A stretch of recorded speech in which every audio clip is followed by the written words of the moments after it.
in urban areas, these are the people most of the time who do not go out and vote. It is people in large numbers who've turned out in rural areas who must be given the credit for changing governments here.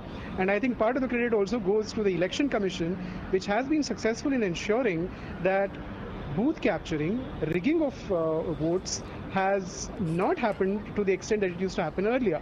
And I think that's the major reason there has been the use of electronic voting machines. But keeping that, those technical reasons for the huge voter turnout aside, I think corruption was a major issue in West Bengal. It was definitely a major issue in Tamil Nadu as well. I'm not so sure about Pondicherry because very little news about that trickles through the national media. But corruption has played a major factor. It's played a major role in the change of governments here. And it has always done so. This is not for the first time that it has happened. I come from a state of Karnataka where successive governments have changed. People have voted power, parties and alliances out of power because of their corrupt nature. But there is also another issue to be borne in mind, that there is no alternative. You cannot identify a single party today that is of a that has a regional existence, or let us say even a national identity, that is corruption free. So who are people to choose from? That's point number one. The other point that needs to be factored in and taken serious note of is the high level of tolerance for corruption in urban areas.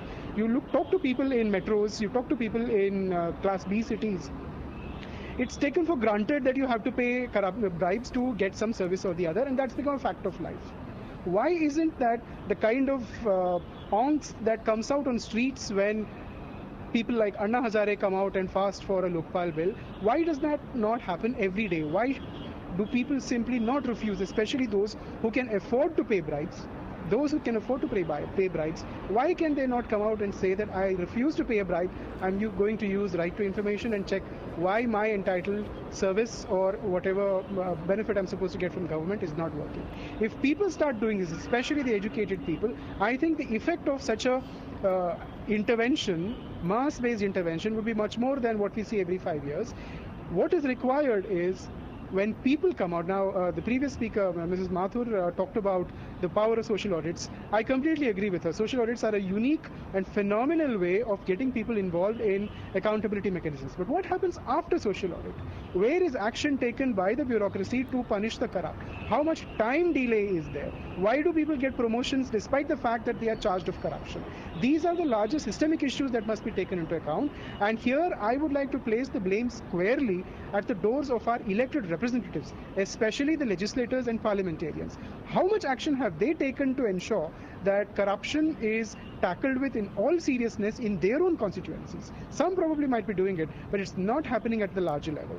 A way of handling corruption is to look at when departments place their demand for grants, when their budgets are being discussed in the legislatures. How much action is taken? What kinds of questions are being asked?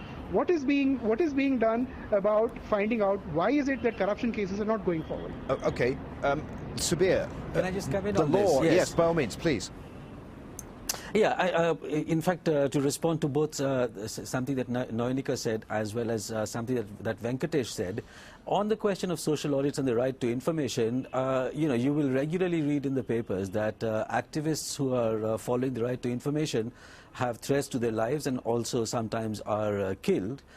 Information is very powerful, and obviously those whose activities will be exposed through greater access to information feel threatened by this and sometimes will take revenge on activists who try to use the right to information. And likewise, on the question of social audits, I think partly it depends on what part of the country you're talking about.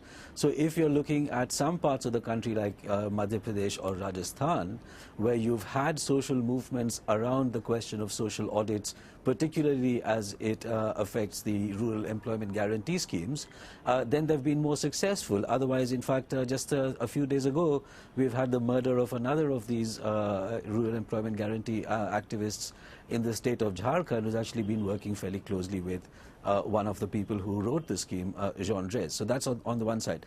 On the second side, to sort of take further the point that Venkatesh was making, I don't really see an opposition between the middle classes and corruption. I mean, the middle classes are not only paying money and bribes on a regular basis, but also recipients of that. And it seems to me that one of the middle classes want to get a number of things done which they can't get done through entirely legal processes. These might include, for example, encroaching on public lands when they have their own apartments or their own buildings, jumping queue, for example, for medical or educational institutional admission.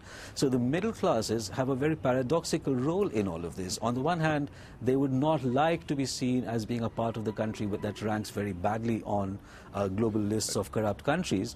On the other hand, they seem to be active agents both in terms of receiving as well as giving bribes.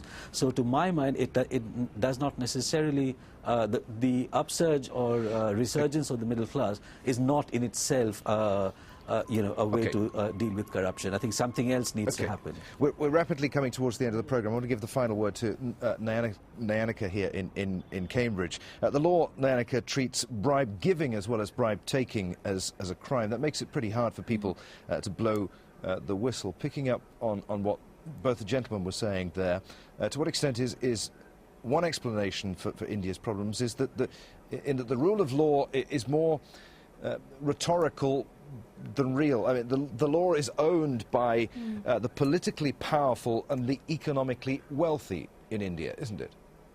Absolutely, absolutely.